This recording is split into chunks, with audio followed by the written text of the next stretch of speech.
जय श्री कृष्णा प्रिय दर्शक बंधु, एक बार पुनः स्वागत है आप सभी मित्रों का आपके अपने चैनल दर्पण ज्ञान गागर यूट्यूब चैनल में। प्रिय सज्जनों, आज आपके समक्ष एक पौराणिक कथा लेकर हम हाजिर हुए हैं। आज जो जानकारी हम आपको देने वाले हैं वो बहुत ही रोचक व ज्ञानवर्धक है, इसलिए आप सभी दर्शक बंधुओं से मेरा निवेदन है वीडियो को लाइक करके चैनल को सब्सक्राइब कर लें। अपने सगे संबंधियों और मित्रों तक वीडियो को शेयर अवश्य कर दें। प्रिय सज्जनों, तो बने रहें बिना स्किप किए हमारी वीडियो की समाप्ति तक।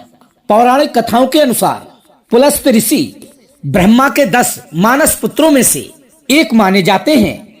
इनकी गिनती सप्त ऋषियों और प्रजापतियों में की जाती है। प्रिय सज्जनों, विष्णु पुराण के अनुसार ब्रह्मा जी ने पुलस्त ऋषि को पुराणों का ज्ञान मनुष्यों में प्रसारित करने का आदेश दिया। पुलस्त ऋषि के पुत्र विश्रवा ऋषि हुए, जो कि हविर्भू के गर्भ से उत्पन्न हुए थे। विश्रवा ऋषि की एक पत्नी इलबिला से कुबेर और कैक्सी के गर्भ से रावण, कुंभकर्ण, विभीषण और शूर्पणखा पैदा हुए थे। सुमाली विश्रवा के ससुर व रावण के नाना थे। विश्रवा की एक पत्नी मायावी थी, जिससे खरदूषण और तृष्णा पैदा हुए और जिनका उल्लेख हमें तुलसीकृत रामायण अर्थात रामचरितमानस में मिलता है। दो पौराणिक संदर्भ रावण की स्थिति को स्पष्ट करने के लिए जरूरी हैं। प्रिय सज्जनों, एक कथा के अनुसार भगवान विष्णु के दर्शन हेतु सनक, सनंदन और सनत कुमार आदि ऋषि बैकुंठ पधारे, परंतु भगवान विष्णु के द्वारपाल जय और विजय ने उन्हें प्रवेश द्वार पर ही रोक लिया और अंदर जाने से इनकार किया। इस बात से वो ऋषिगण बहुत ही क्रोधित हो गए और क्रोध में आकर उन्होंने जय और विजय को श्राप देते हुए कहने लगे, मुझे लगता है तुम बहुत बड़े अहंकारी हो गए हो, इसलिए हम सप्त ऋषियों को अंदर प्रवेश नहीं करने दे रहे हो। इसलिए अब हम तुम्हें श्राप देते हैं, 3 जन्म तक भूमि पर रहो पिशाच समान, ताकि फिर आगे ना कर सकूं ऋषियों का अपमान। अर्थात तुम राक्षस हो जाओ, तुम 3 जन्मों तक पृथ्वी लोक पर राक्षसों की योनि में भटकते रहोगे। प्रिय सज्जनों, ऋषियों के मुख से ये बात सुनने के बाद द्वारपाल जय और विजय ने उन ऋषियों के चरण पकड़ लिए और हाथ जोड़ करके उनसे प्रार्थना की कि हे प्रभु, हमारे अपराध को क्षमा कर दो, हमसे बहुत बड़ी भूल हो गई। और भगवान विष्णु ने भी जय और विजय की ओर से ऋषियों से प्रार्थना की कि इन दोनों को क्षमा कर दो। तब उन सप्त ऋषियों ने अपने श्राप की तीव्रता कम करते हुए उनसे कहा, तुम पिशाच होगे मगर वीर और बलवान, तुम्हें उधारेंगे स्वयं कृपा सिंधु भगवान। अर्थात तुम 3 जन्मों तक राक्षस तो अवश्य बनोगे, लेकिन बहुत ही शक्तिशाली व वीर और बलवान होगे, और तुम्हें मारने के लिए स्वयं भगवान श्री हरि विष्णु को अवतार लेकर के पृथ्वी लोक पर आना पड़ेगा, और उनका उद्धार करने के बाद तुम पुनः अपने इस पद को प्राप्त कर सकोगे। ये साप राक्षस राज लंकापति दशानन अर्थात रावण के जन्म की आदि गाथा है। अब भगवान विष्णु की ये द्वारपाल अपने पहले जन्म में हिरणाक्ष व हिरण्यकश्यपु राक्षसों के रूप में जन्मे। हिरणाक्ष राक्षस बहुत ही शक्तिशाली था और एक बार उसने पृथ्वी को उठा करके पाताल लोक में पहुंचा दिया था। तभी पृथ्वी की पवित्रता बहाल करने के लिए भगवान श्री हरि विष्णु को 12 अवतार लेना पड़ा। बरहा अर्थात सूकर का अवतार लेना पड़ा। इसके बाद श्री हरि विष्णु ने हिरणाक्ष का वध करके पृथ्वी को मुक्त कराया था। हिरणाक्ष के समान ही उसका भाई हिरण्यकश्यपु भी बहुत ही शक्तिशाली व ताकतवर था, और उसने ये वरदान प्राप्त कर रखा था कि मैं ना ऊपर मरूं ना नीचे, ना घर में मरूं ना बाहर, ना अस्त्र से ना शस्त्र से, और ना मुझे कोई पशु मार पाए, और ना ही कोई इंसान, और ना ही कोई देवता व किन्नर गंधर्व, अर्थात किसी के भी हाथों से मेरी मृत्यु ना हो। ये सज्जनों, इस वरदान को पाने के बाद उसने घोर अत्याचार बचाना प्रारंभ कर दिया।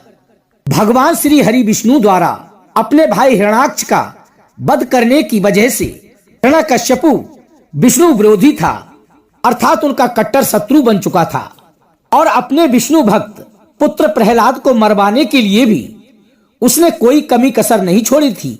और जब उसका आतंक चरम सीमा को पार कर गया, तभी भगवान श्री हरि विष्णु ने नरसिंह अवतार धारण कर एक खंबे से प्रकट होकर के हिरण्यकश्यपु का वध कर दिया। प्रिय सज्जनों, खंबे से नरसिंह भगवान का प्रकट होना ईश्वर की शाश्वत सर्वव्यापी उपस्थिति का ही प्रमाण है।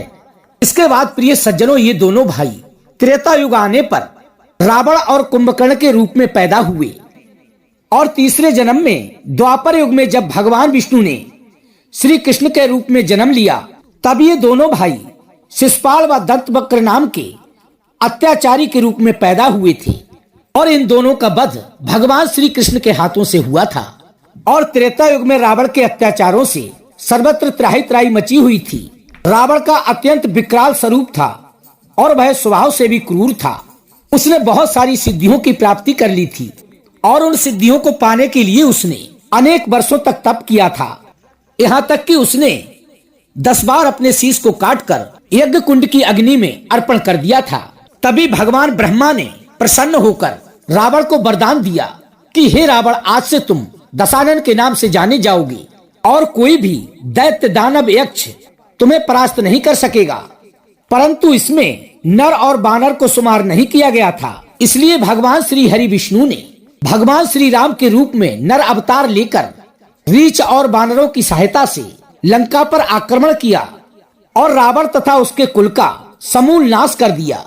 प्रकांड पंडित एवं ज्ञाता होने के नाते रावण संभवतः ये जानता था कि श्री राम के रूप में भगवान विष्णु का अवतार हुआ है और छल से माता सीता का हरण करने के बावजूद उसने माता सीता को महल की अपेक्षा अशोक वाटिका में रखा था, क्योंकि एक अप्सरा रंभा का श्राप उसे हमेशा ही याद रहता था कि रावण, यदि कभी भी तुमने किसी पर स्त्री के साथ बलात्कार करने की कोशिश की तो तुम्हारा सिर कटकर स्वतः ही गिर जाएगा।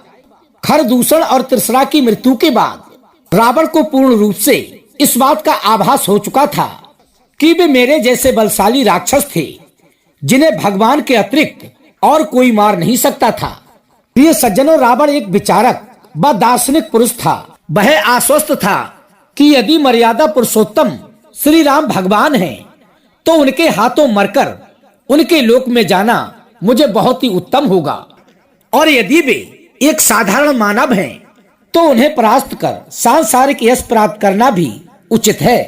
अंततः रावण का परास्त होना शाश्वत इस बात का प्रमाण है कि बुराइयों के चाहे कितने भी सिर क्यों ना हों, चाहे कितने ही रूप हों, लेकिन सत्य की सदैव ही जीत होती है।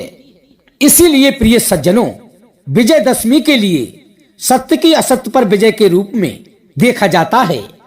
कहते हैं कि भगवान श्री राम ने त्रेता युग में नवरात्रि का व्रत करने के बाद ही रावण का वध किया था। पुलस्त ऋषि के उत्कृष्ट कुल में जन्म लेने के बावजूद रावण का पराभव और अधोगति के अनेक कारणों में मुख्य रूप से दैविक एवं मायिक कारणों का उल्लेख किया जाता है, क्योंकि दैविक एवं प्रारब्ध से संबंधित कारणों में उन श्रापों की चर्चा की जाती है जिनकी वजह से उन्हें राक्षस योनि में जन्म लेना पड़ा था।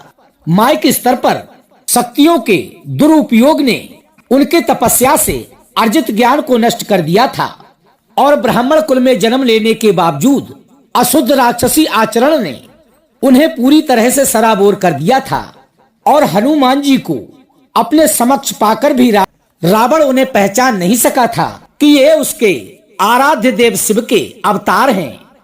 रावण के अहंकारी स्वरूप से ये शिक्षा मिलती है कि शक्तियों के नशे में चूर होने से हमारे विनाश का मार्ग प्रशस्त होता है। भक्त के लिए विनयशील, अहंकार रहित होना अति आवश्यक होता है, और जिसके हृदय में अहंकार व घमंड होता है वो भक्त नहीं हो सकता, वो तो एक अहंकारी होता है। और जिसके हृदय में विनयशील, सज्जनता और वाणी में मिठास होती है वो एक सच्चा भक्त होता है।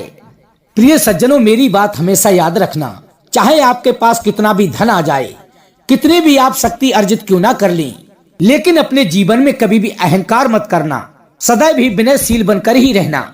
इस संसार में कोई आपका अहित नहीं कर सकता। तो कैसी लगी प्रिय सज्जनों आज की हमारी ये कहानी? यदि वीडियो पसंद आई हो तो वीडियो को लाइक करके चैनल को सब्सक्राइब अवश्य कर लेना। हो सके तो अपने सगे संबंधियों और मित्रों तक वीडियो को शेयर अवश्य करना। हम कल फिर मिलेंगे इसी प्रकार की ज्ञानवर्धक चर्चा के साथ। इसी के साथ प्रिय सज्जनों, राधे राधे, जय श्री कृष्णा।